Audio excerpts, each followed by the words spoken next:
ដាច់ចំណងចងជាប់ក្បូនរសាត់រលូនបែកចែកផ្លូវពេលដែលប៉ាម៉ាក់ស្មាក់ស្មោះគ្នាថ្នាក់ថ្នមបុតងារឥត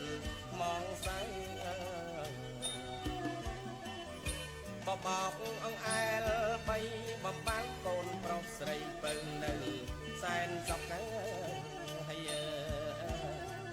ប៉ារកប្រាំងបានម៉ាក់ដាក់ចុកតើកូនណាយដឹងក្តីកើតរឿងអប្រៃសែងវេទនាមកធ្លាប់ស្រឡាញ់បែកចាញ់គ្នាចែកយកជាត្រូវរៀងខ្លួនអោអ្នកមានគុណធ្ងន់លើជីវិតឆ្លុះគ្នាមិនគិតអាណិតតែចិត្តកូនណា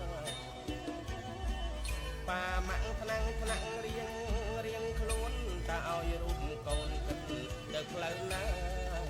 ហើយបានត្រឹមសំណោះមកអាងម៉ាក់មកខាងប៉ា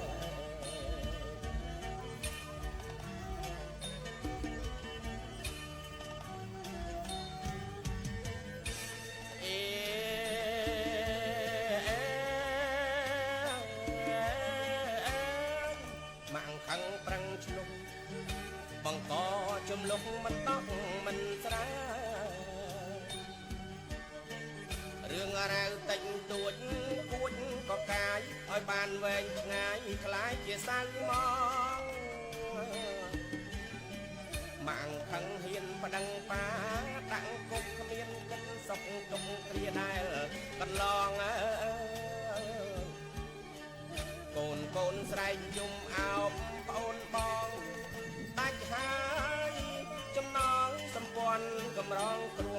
សារសុខថ្ងៃនេះ